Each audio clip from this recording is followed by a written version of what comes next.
Hi guys, मैं हूं शांतनु और आज हमने एक ऐसी पिक्चर देखी जिसको देखने के बाद मेरे को ये तो बिल्कुल क्लियर हो गया है कि महेश भट्ट अपनी छाती खुजाते खुजाते अपना दिमाग खो बैठे।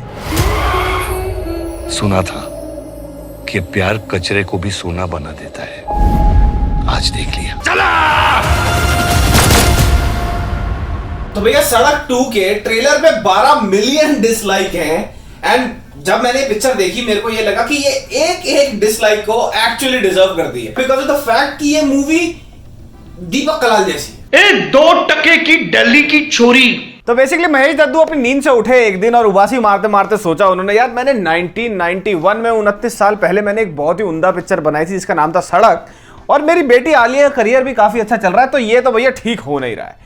सबका 2020 खराब हो रहा है, क्यों ना मैं अपना भी 2020 खराब कर लूं। And guys, if you work hard enough and convey your willingness and your wishes to the universe कि मेरे को गांड पे 2 लात खानी है, तो वो गांड पे आपको 2 लात पड़ेगी। आप जो भी चाहें वो पा सकते हैं, जो भी चाहें बन सकते हैं। But in the case of Mahesh Daddu वो 2 नहीं है, वो पूरी 12 मिलियन लाते हैं यूट्यूब पर। तो भाई मैं आपको पहली बात क्लियर कर दूं कि इस पिक्चर का नाम सड़क 2 तो है, पर इट्स अ सीक्वल, तो स्टोरी का कोई लेना देना थोड़ी होगा पहली वाली से, सीक्वल ही तो है। तो भाई बेसिकली सड़क 2 की स्टोरी का सड़क 1 की स्टोरी से उतना ही लेना देना है जितना कोरोना का है कोरोनिल से और फीमेल स्टैंड अप कॉमेडियंस का है कॉमेडी से।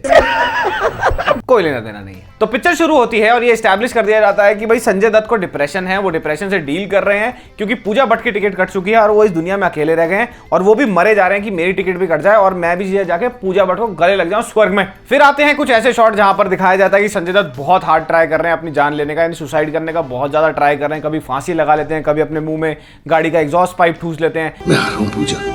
कभी कुछ कर रहे हैं कभी कुछ कर रहे हैं, लेकिन वो कुछ ना कुछ करके बच ही जाते हैं, जैसे अर्जुन कपूर का करियर बच रहा है अभी तक। तो पिक्चर में संजय दत्त के back to back failed suicide attempts देखने के बाद मैंने कहा ताऊ जी रुको, मेरी सुनो, मरना है ना आपने, 4 मोर शॉट्स देख लो। 5 मिनट में मौत है, उसको देखने के बाद फ्लैट आउट 5 मिनट में आपकी दिल की धड़कनें बंद हो जाएंगी वो देखने के बाद। और अगर दिल की धड़कनें बंद नहीं हुई तो कोमा में तो गारंटी है, 200% गारंटी है, फटाफट कोमा एंट्री। और फिर एंट्री होती है आलिया भट्ट की, जिन्होंने जाहिर सी बात है इस टाइम अपने पापा को फेसबुक पे अनफ्रेंड, इंस्टाग्राम पे अनफॉलो और व्हाट्सएप पे पूरे 1 साल के लिए म्यूट कर दिया है। There are no answers. तो आलिया का इंट्रोडक्शन कुछ ऐसे होता है, भैया वो अपना घर छोड़ के भाग रही होती हैं, देन शी भागते भागते she approaches a big poster. तो एक बाबा का बहुत बड़ा सा पोस्टर लगा होता है, वहां जाके वो स्प्रे पेंट का कैन निकालती है और बड़े बड़े शब्दों में लिख देती है बदला, और लिखते ही उसका लगा देती है आग। तो ये सीन देख के मैंने कहा आलिया बहन, अगर तूने बदला लिख के उस पर आग ही लगानी थी तो सीधा ही आग लगा देती, जिसके लिए बदला लिखा था वो भी देख नहीं पाएगा और जो गुंडे तेरे को चेज कर रहे थे उन्होंने भी तेरे को पकड़ लिया। तो बेसिकली आलिया भट्ट को लगता है कि भैया उसकी मासी ने एक साजिश करके उसकी मम्मी को मरवा दिया और अब उसके पापा से शादी कर ली और सारी की सारी उसकी जायदाद हड़प ली। तो इसके लिए दोस्तों तुम्हें लगेगा कि आलिया भट्ट एक लॉयर को हायर कर रही है, आलिया भट्ट प्राइवेट इन्वेस्टिगेटर्स को हायर करेगी केस सॉल्व करने के लिए, मदद मांगेगी लोगों से, बट नहीं, उसको लगता है कि वो कैलाश जाएगी, वहां से शिवजी का आशीर्वाद लेगी और सब कुछ ठीक हो जाएगा। फिर देखना भगवान का आशीर्वाद लेकर हम कैसे उनसे लड़ते हैं, केस तो अपने आप सॉल्व हो जाएगा। तो कैलाश जाने के लिए हायर करती हैं आलिया भट्ट संजय दत्त को और वो रास्ते में जाते जाते बड़ी कैजुअली कहती है कि मेरे को अपने बॉयफ्रेंड को पिकअप करना है। तो संजय दत्त कहते हैं वेयर फ्रॉम मैडम, तो वो कहते हैं जेल से। अब ये बॉयफ्रेंड का रोल प्ले किया है आदित्य रॉय कपूर ने, जो मेरे हिसाब से तो भाई जेल में ही रहे, जिस हिसाब से उनकी एक्टिंग है वो वहीं ज्यादा बढ़िया है। तो भाई जैसे जैसे करके ये पीतम पूरा कीर्तन मंडली इकट्ठी हो जाती है, गाड़ी में सवार हो जाती है, बोरिया बिस्तरा बांध के और निकल पड़ते हैं कैलाश के लिए। बट ना ही ये पहुंचते हैं कैलाश और ना ही पहुंचेगी ये स्टोरी आपके दिमाग तक। फिर एक सीन आता है जिसमें आदित्य रॉय कपूर और आलिया भट्ट पीछे वाली सीट पे बैठे होते हैं और संजय दत्त गाड़ी चला रहे होते हैं। तो भाई आदित्य रॉय कपूर कहता है कि भैया मैं अभी जेल से छूट के आया हूँ, तो थोड़ी हो जाए ठुकम ठुकाई, थोड़ी उठा पटक हो जाए बैक सीट पर। तो वो लीन करते हैं आलिया भट्ट को किस करने के लिए और जैसे ही संजय दत्त देखते हैं बैक सीट में, कह रहे ओए भोसड़ी के, नो स्मोकिंग नो किसिंग।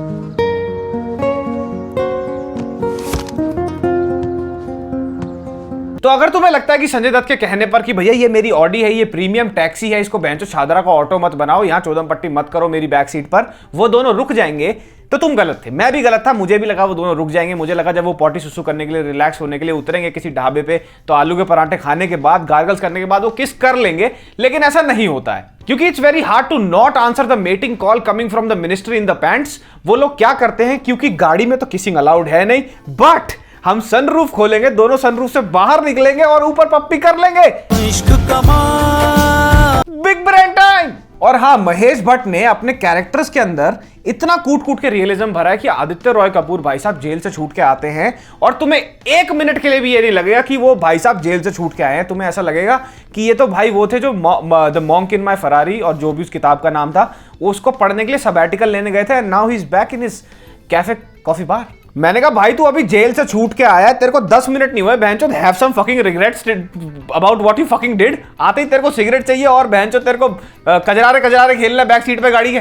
तो अब तक मैं 40-45 मिनट की ये पिक्चर देख चुका था और इस बात के लिए भी श्योर हो चुका था कि अगर मैं आगे बढ़ूंगा तो ये पिक्चर मुझे कोरोना का संक्रमण दे देगी। तो इससे पहले ऐसा कुछ होता, मेरे को लगा कि मैं महेश भट्ट साहब को एक लेटर लिखूं। अरे डियर महेश चाचा, I am writing this to you in extreme pain and agony. एक तो छाती खुजानी बंद करो यार अपनी, जब देखो बनियान में हाथ दिए रहते हो। Why did you have to do this to us? Nobody asked for Sadak 2. Literally nobody. Not even the owl in this movie asked for this movie. Nothing personal, I will prefer watching Rakhi Sawant Swayamvar on loop and even watch Deepak Kalal dancing butt naked around a tree in a park over watching Sadak 2. Get well soon क्योंकि दिमाग खराब हो गया तुम्हारा चाचा। Yours sincerely, Indian audiences. तो आधी picture shoot होने के बाद महेश भट्ट को ये लगा होगा कि भैया अब तक ये सारे मैंने वीगन सपोर्ट ग्रुप वाले एक्टर्स तो इकट्ठे कर लिए हैं, अब मेरे को एक असली में एक्टर चाहिए। तो वो लेके आता है इस पिक्चर का बेस्ट एक्टर, जो है एक उल्लू, उसका नाम होता है कुंभकर्ण। जा कुंभकर्ण और दिखा अपना कमाल। पिक्चर इतनी बेसिर पैर की और इतनी वाहियात है कि मकरंद देशपांडे जैसे अव्वल दर्जे के एक्टर से भी महेश भट्ट ने बुरा काम करा लिया है। मकरंद देशपांडे प्ले करते हैं एक वॉनबी गॉड मैन, जिनके चुंगल में ये सारी की सारी स्टोरी बुनी गई है। वो तुम खुद देख लेना या मत देखना, that's what boycotting is called. एक सीन में तो संजय दत्त भैया मर के ही राजी नहीं है, 5-6 गोलियां लग गई, 4-5 बार पेट में चाकू लग गए, फिर भी लेकिन वो मंदिर की घंटी बजा के त्रिशूल उठा के भैया किसी और को मार दिया और फिर भी चल के घूम रहे हैं भैया, मॉर्निंग वॉक चल रहा है बढ़िया। तो बेसिकली मूवी के लास्ट तक आते आते भैया इतनी बुरी हो चुकी थी मूवी की, मेरे से रुका नहीं जा रहा था कि कब ये खत्म हो, कब भैया आलिया अपने घर जाए, महेश भट्ट अपनी छाती दोबारा से खुजाएं और मैं घर जाके सो जाऊं। तुम भी घर जाके सो जाओ, पास भी मत फटकना, हॉटस्टार खोलना भी मत, बहनचोद जाके बेताल 25 या सोनपरी दोबारा से देख लो। और अगर ये वीडियो अच्छी लगी हो तो लाइक, सब्सक्राइब और शेयर कर जाना।